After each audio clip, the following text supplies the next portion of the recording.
Shalom Aleihim, kita akan belajar Alkitab tentang siapa itu Yesus Kristus.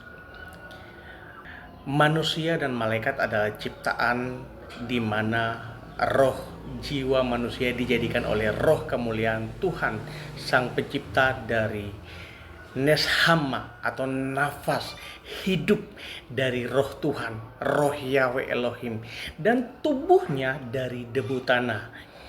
Saudara, Nabi Musa menulis di dalam kitab Taurat Kejadian 2 ayat 27 dengan sangat jelas, ketika itulah Tuhan Allah atau Yahweh membentuk manusia itu dari debu tanah dan menghembuskan nafas hidup atau dinamakan neshama ke dalam hidungnya.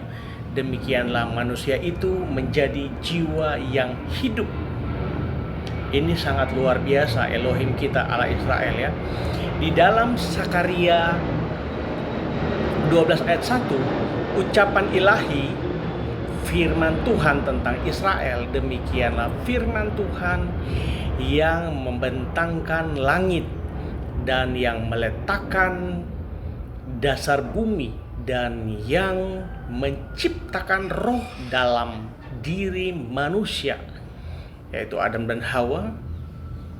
Lalu Tuhan Kristus di dalam Sang Firman juga menjadikan darah, daging kemanusiaannya ketika berwujud manusia Allah atau Tuhan Kristus Yesus di bumi. Meskipun darah daging bukan bagian kerajaan Allah atau Sang Roh yang harus diubah olehnya, jadi kerohanian, kemuliaan saat kembali ke ruang lingkup surgawi dimanapun Tuhan yang maha hadir berada di langit surgawi maupun di bumi dalam roh kaum beriman.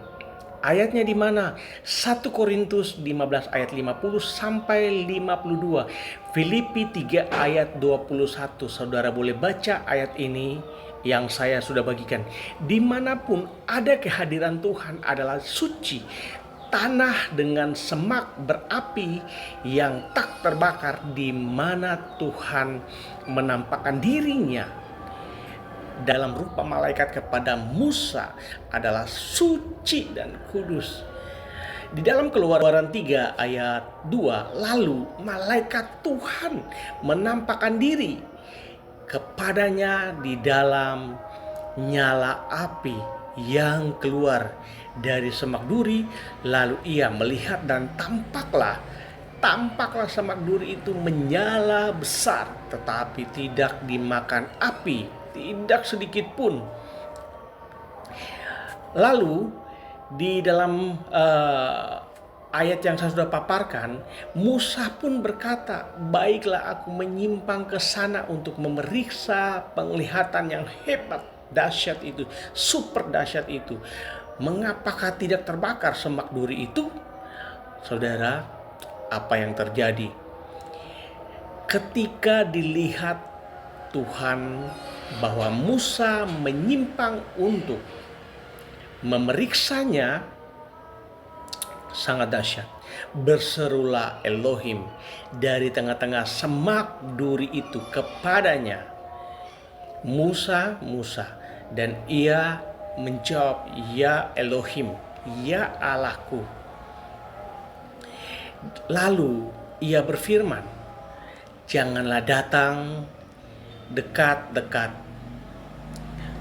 Tanggalkanlah kasutmu Musa dari kakimu, sebab tempat di mana engkau berdiri itu adalah tanah yang kudus. Jadi sudah jelas Allah Israel adalah Allah yang original dan asli. Di dalam firman Tuhan sungguh hidup jika kita mau belajar dengan sungguh-sungguh. Saudara, roh manusia beriman, sang firman di mana roh Kristus Yesus berada juga adalah bagian yang suci yang tak tersentuh pengaruh keinginan iblis yang berakar di daging atau nafsu, daging keinginan mata.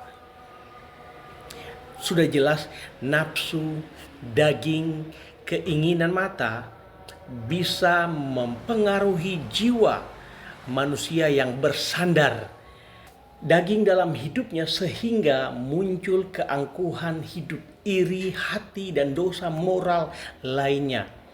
Oleh sebab itu saudara,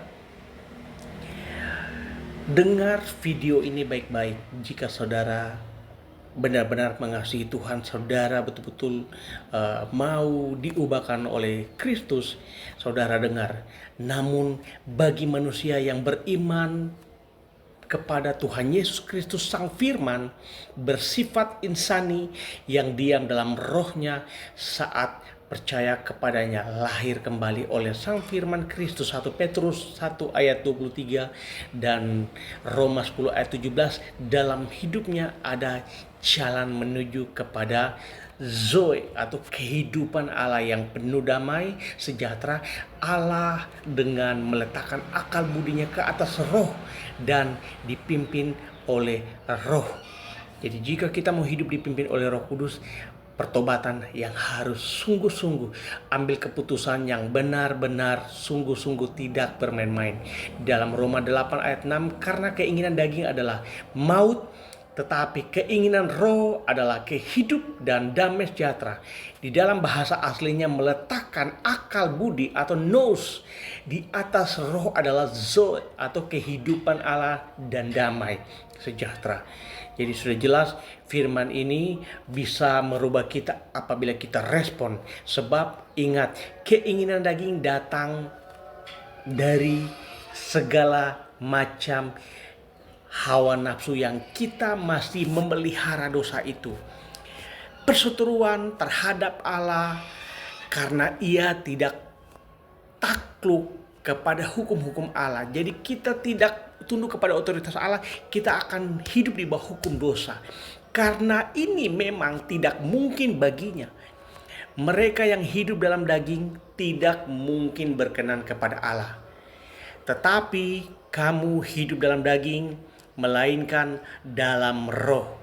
Jika memang roh Allah, ingat, jika memang roh Allah diam di dalam kamu dan saya, tetapi jika tidak memiliki roh Kristus, roh Allah, Sang Firman itu, ia bukan milik Kristus. Karena saudara mau milik Kristus, pengakuan daripada Kristus, saudara bertobat dengan sungguh-sungguh. Tuhan Yesus memberkati kita semua. Shalom Aleichem.